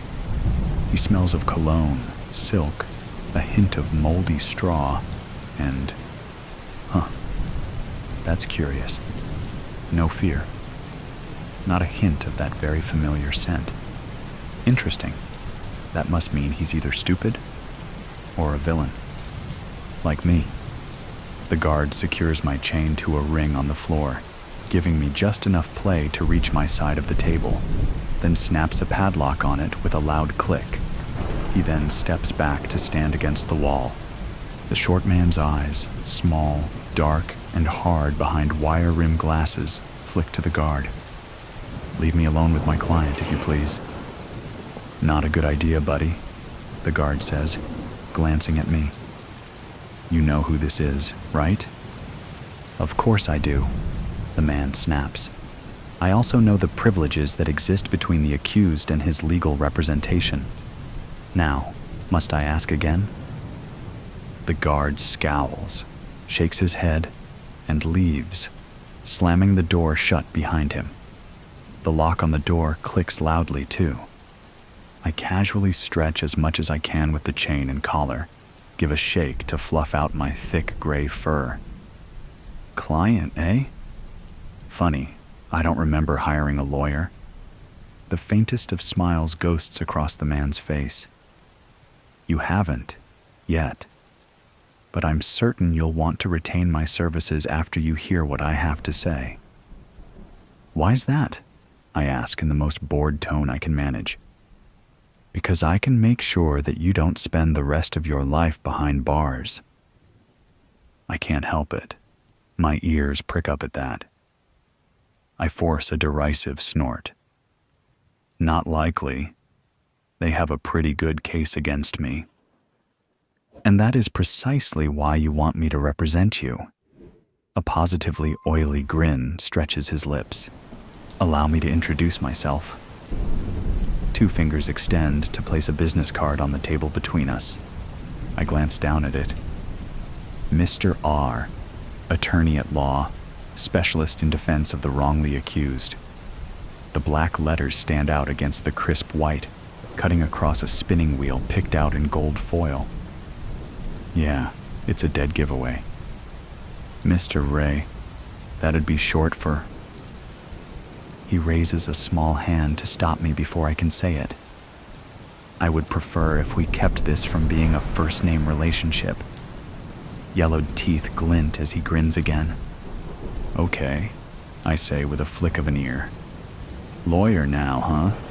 Previous line of work didn't suit you?" Let's just say that it was far too labor-intensive. I find my new career to be much more rewarding. It also didn't require much of an adjustment, ethically speaking. So, Mr. R, it is for now. For that matter, what would you like me to call you? I shrug, a human gesture I've perfected over the years. Most people just scream wolf and run away when they see me. I see. Then I shall address you as Mr. Wolf, for simplicity's sake. Whatever. Now, Mr. R settles himself in his hard wooden chair. I'm familiar with the particulars of your case, Mr. Wolf, at least those that have been made publicly available, but perhaps you'd like to tell me your side of the story. Now I actually laugh. My side of the story? Not a lot of people are interested in that. As far as most of them are concerned, there's only ever one side. The one where I'm the villain, just out to do villain things. It's just how the story goes. So you don't deny the charges? Well now, Mr. R, that'd be telling, wouldn't it? I may be facing the headsman's axe or life in a cage, but I don't see any reason to make it easier on everyone.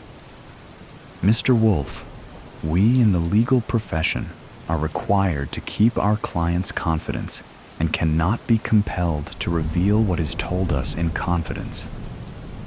Okay. Whether he's telling the truth or not, I find I just don't care. Well, yeah, I did it. Whatever they say, I did it all. Mr. R removes his glasses, pulls out a kerchief, and starts polishing the lenses.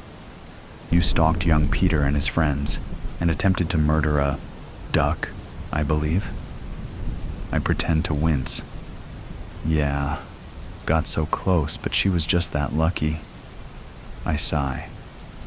I can still taste feathers. And you destroyed the property of 3 industrious pigs? Hey, not my fault if their houses weren't up to code. Of course, then they tried to burn me alive. Lost a lot of fur on that one. Then you actually consumed a young lady and her grandmother? I give a little laugh. And the grandmother's cat. Not too many people remember that part. But I kinda missed out on the satisfaction of a good meal in the end. After I woke up on the riverbank, went through 3 surgeries to get all the rocks out of my belly, and spent 6 months in that stupid plastic cone. Well, let's just say that a certain woodsman is next on the menu if I ever get out of here. Mr. R finishes cleaning his glasses, sets them back in place, all without batting an eye. I see.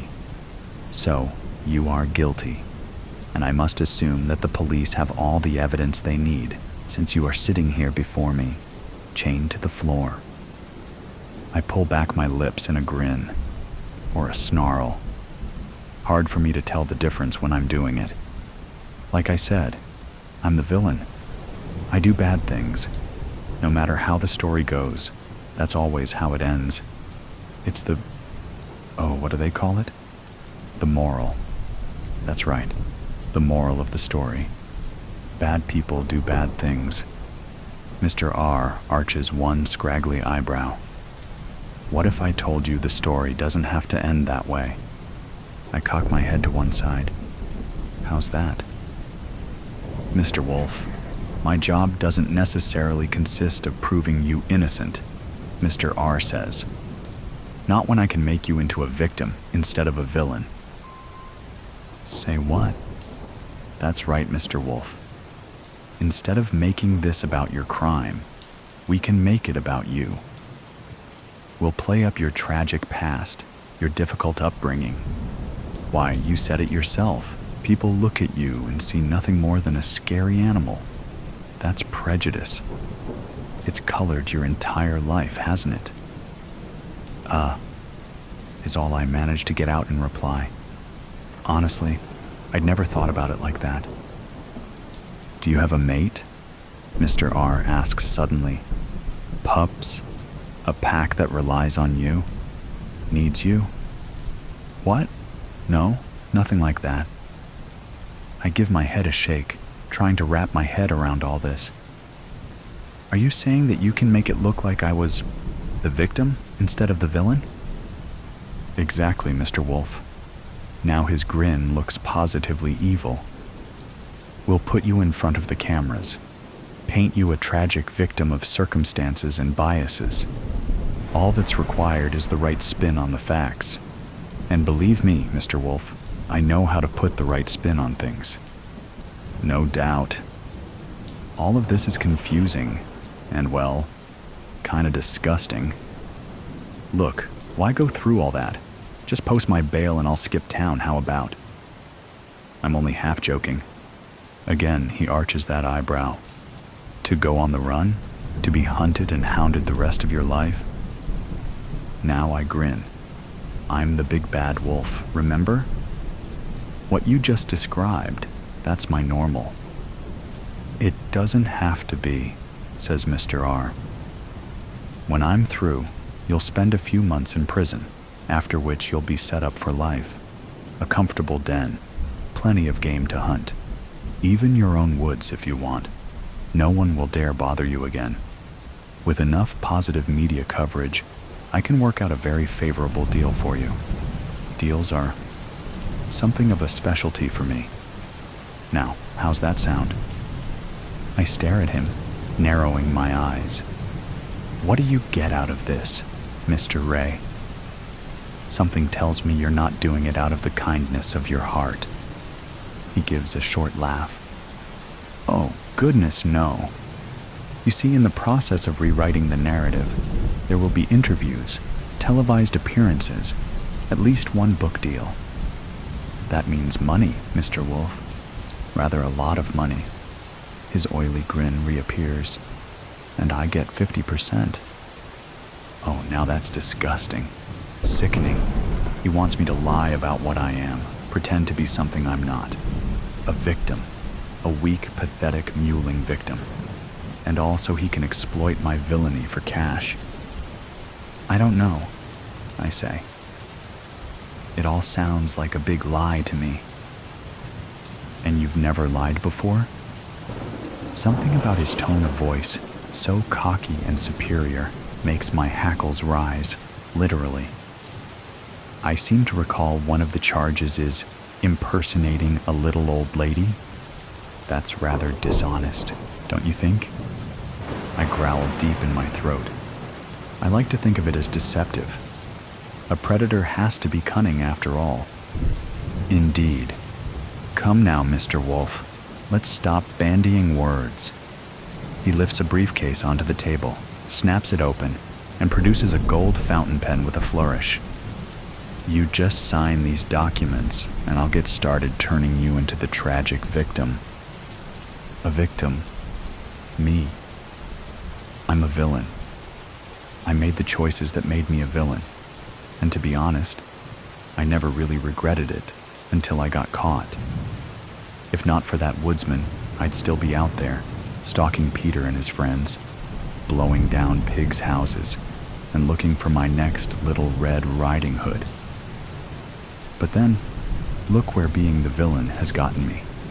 In this room, with a scumbag who wants me to lie, tell people a sob story, deny what I am, just so I won't be punished for the wrong I've done, and he can make a lot of money. I think Mr. R is a worse villain than I am, and he's definitely not the kind of villain I want to be. Now let's get this straightened out, I say, the words coming out from behind bared fangs. I'm a villain. I know I'm a villain. I own that. I'd rather just accept that I've done wrong and take what I've got coming. Mr. R purses his lips like he's tasted something really sour. Mr. Wolf, please be reasonable. I think you'd better get out of here, Mr. R, before I start naming names, or I could just gobble you up. Your pick. Mr. Wolf.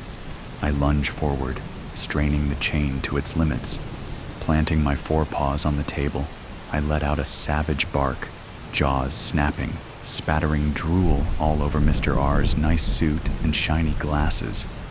He lurches backwards, tumbling out of the chair, briefcase and pen flying across the room. A second later, he scrambles back to his feet, staring at me, eyes wide, and darts for the door. Now I smell it. The fear. Its stink is thick and rank. I guess he really isn't stupid. With one hand on the doorknob, he pauses, glancing back at me. You know they will never stop seeing you as a villain. They will hunt and persecute you, no matter what you do. Maybe so, I reply, suddenly tired of this whole thing. But maybe I've earned that. Maybe if I want that to change, I need to show them that I can change too. I shrug. So even though I'm the villain in this story, maybe I can still do the right thing. Maybe that's the moral of the story. Sins and sinners. Secrets carry weight, like lead. Iris inhaled the pleasant air, which was ripe with the dewy petrichor of the post-rain evening. A cool breeze ruffled the leaves of nearby lofty mango trees, all of which were well endowed with succulent yellow mangoes. The sky was shades of pretty pink and purple pastels, making her way down the narrow path between the tall trees. She recollected her memories with Dante, Isabel, Rhett, and Jax, running along the shore, pushing each other in the sea, and dreaming about sailing the world one day. They would stand and watch the sea crash onto the shore for hours, and it'd still never be enough. She remembered standing on the cliff with her friends and taking in the salty sea breeze. When the sun would set, the vast body of water would reflect the warm colors of the endless sky, and there hadn't ever been a more beautiful sight She'd gaze at it for hours, fantasizing about unending aspirations and dreams. Iris traced the carvings on the trees she used to very much enjoy making, with scraps of metal and pieces of wood she mysteriously found every day. She suspected it was Jack's, always doing these little things for her that could brighten her day. He could rarely say no to her, which led to them being part of quite questionable activities. She'd once said that she wanted to visit the yearly carnival on her birthday, and the next day she found the gleaming golden entry tickets of the carnival on her bed. She didn't really question where he got the tickets from, since they cost a lot, and he wasn't from a rich family. But she did remember him mentioning a friend who owed him a favor. Isabella and Rhett had been so jealous that day. Iris giggled, recalling the look on their faces as she ventured further on the narrow path between the tall trees.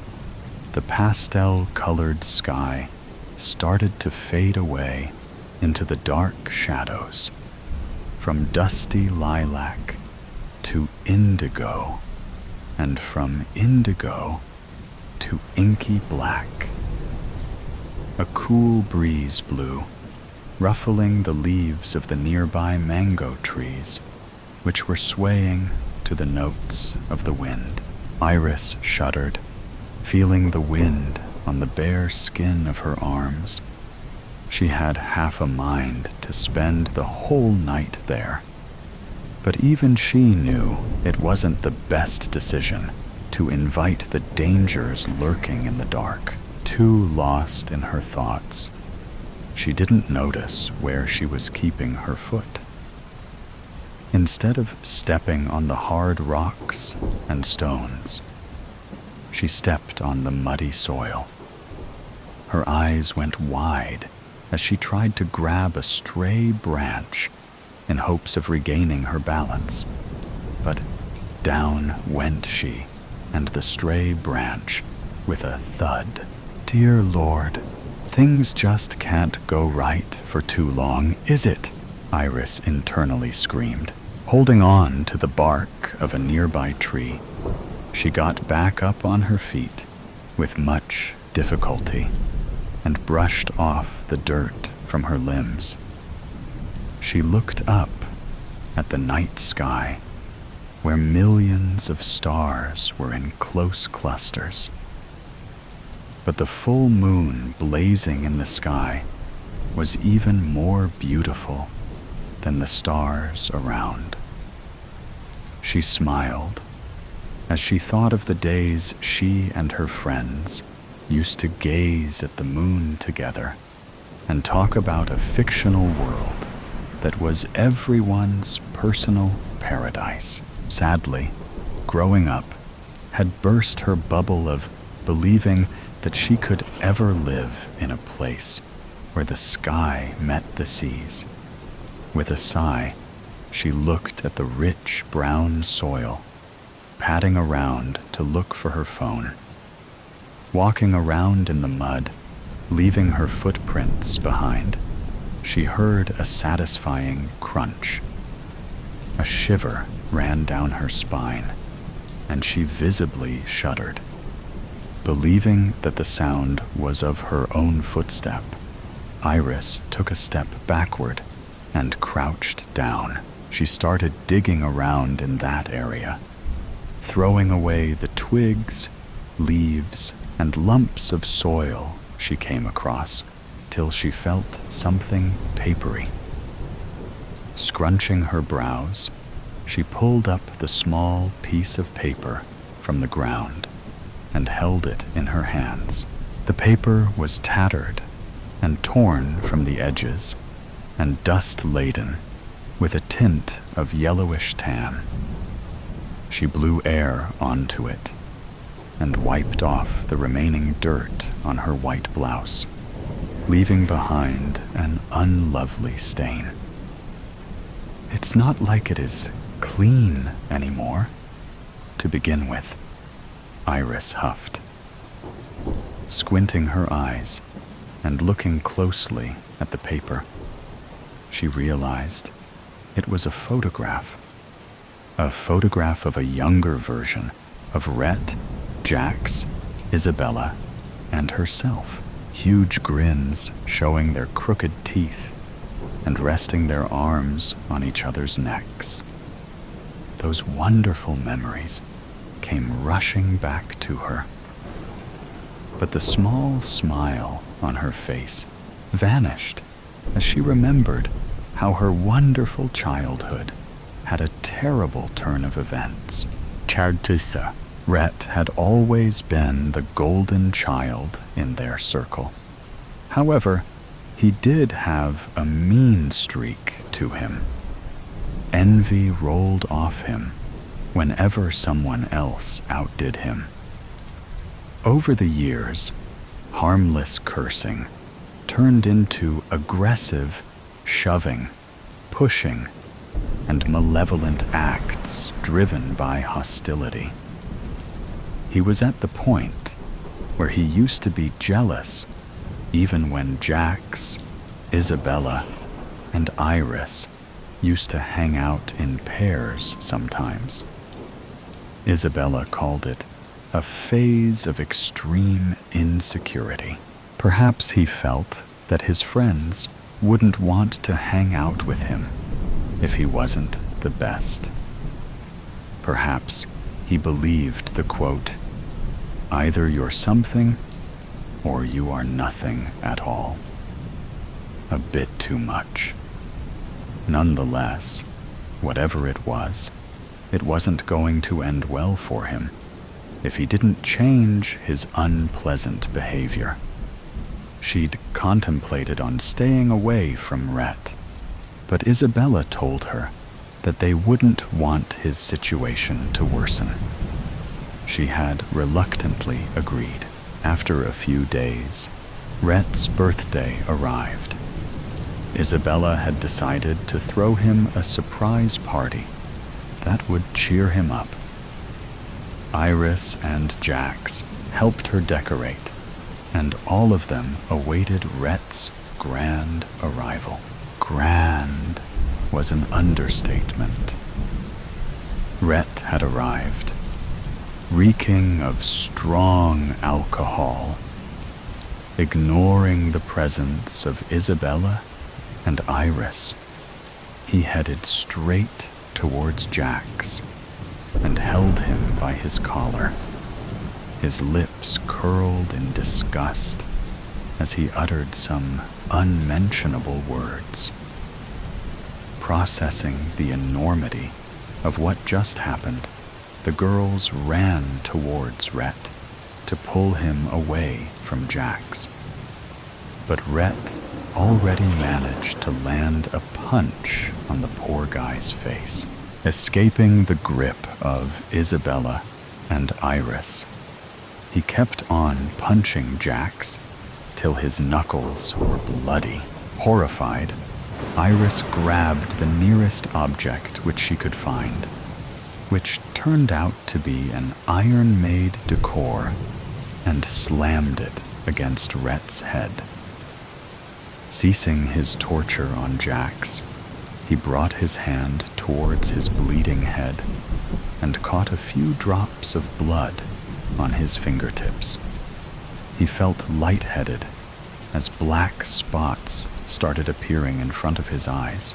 In the cold silence that followed, all of them could almost hear Rhett's last heartbeats as he closed his eyes, took his final breath, and fell on the floor with a loud thud. "He's gone." Isabella broke the silence, her eyes void of any emotion. "I'm sure he's in a better place now." Isabella continued after no one spoke a word.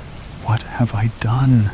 whispered Iris, tears threatening to come out of her eyes. It still seemed unreal. You did what was right.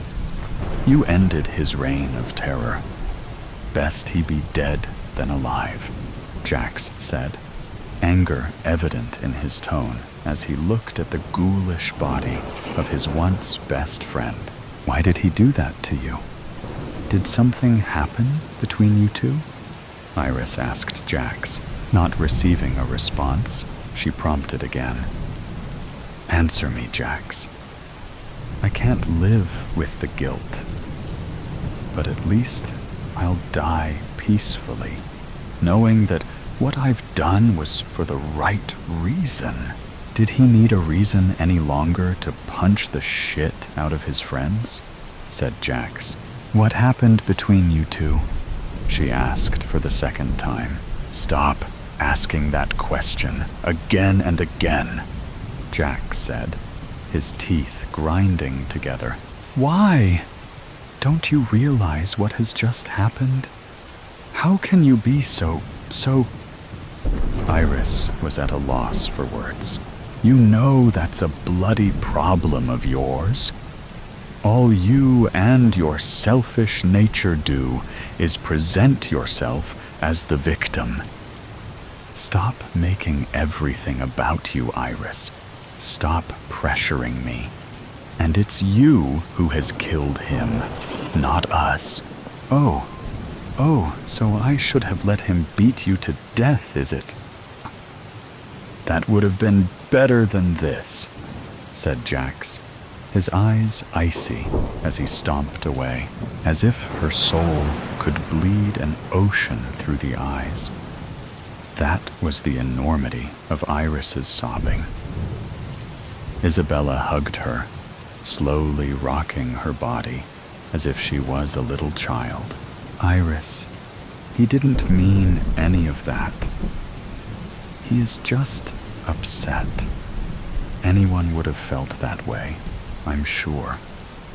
What you did, it wasn't wrong. It was inevitable. You freed him from the evil inside, consoled Isabella, who had been quiet all this long. How do you even understand 1% of what we're feeling anyway? You didn't do any of this. Iris laughed humorlessly. Rhett was the closest to you than any of us. Didn't you consider him your friend? Don't you feel the least sad about it? You don't seem to be grieving at all. Just because I don't express it does not mean I don't feel it. And Rhett was as much of a friend to me as he was to the rest of us. Would you rather he attain peace through death, or rather he continue inflicting violence and chaos on us? Iris didn't say anything afterward. The weight of the guilt was heavy. Despair was a crushing force on her chest, constricting her breath and coloring the world around her. Black as she too was slowly engulfed by the darkness. That is exactly how a tragedy like theirs breaks one's heart, making one believe that the ending might still be happy until the very last minutes. Iris flipped the photograph, returning to the present day, and read the words she had written a long time ago. Which of us could say we were more sinned against than sinning? Rainer Kelly's murder soulmate. People are fools. This was a thought he'd held on to since he was a boy, and it had held true for his entire life till that point, even as Rainer drove on the roads of his favorite mountain range. He could only think back to the sorts who proved it to him, those sorts of people he couldn't even be angry at The kind of idiots that got themselves lost in his favorite places. It wasn't as if he cared for any particular demographic. He liked to hurt them more if they were pretty, more so if they were tame. But he was always one for opportunity. That might have been how he managed his body count. Serial killers without a known type are harder to catch, as far as he'd heard. Though, considering how high the body counts were for easier cases, he had his reservations. It could have been how he killed. While he wasn't exactly messy, he didn't try to be fancy with his targets. He'd done it before. Long, drawn moments with strangers in discreet, abandoned places. But when all was said and done, he was careful. That. And he was a fairly big guy. He was a hard man to escape. Made his marks all the more foolish for trusting him. It wasn't all that late when he happened upon his next mark. A young man, inching to it, really, with a lovely mop of hair just by the side of the road. "Hello, sir. I kinda sprained my ankle. Could you drive me to a gas station or something?" the kid asked softly. He looked embarrassed by the entire situation. Raynor liked that, so he opened his passenger door for him. The kid was asking, after all. He watched as the kid arranged himself on the passenger side, careful to buckle himself in. The kid seemed a mite more cautious now, considering his ankle. Raynor started after that, taking his merry time since the kid wasn't worrying directions. "So, what had you so far out?" Raynor asked with a sideways glance. The kid had been looking out the window, contemplating something, before glancing over to him. "Oh, nothing much. Just the scenery," the boy said. "Is it all right if I do some writing here?" "I don't exactly have a charging setup," Raynor said, still playing the Samaritan. The kid took out a small journal. "Sorry to disappoint. I'm a bit old school," he said, trying to look cool. He kinda did if Raynor were at all honest. Raynor could have driven with his eyes closed, but he still only looked over occasionally, seeing the kid scribble away on a relatively clean page in his book. "So, what do you like to write about?" "Bodies." "Oh, what kind of bodies?" he asked innocuously. "Anybody, anything." "Oh," he said, hoping for something more specific. It was well enough that the kid was mostly quiet after that. Raynor wasn't so over-curious of this next body. Couldn't be that clever this far out. Didn't stop him from being a bit disappointed with the answer, what they were, rather than the state they were in. He was still a bit mesmerized with the kid, scratching away on a half-empty journal he was never gonna fill.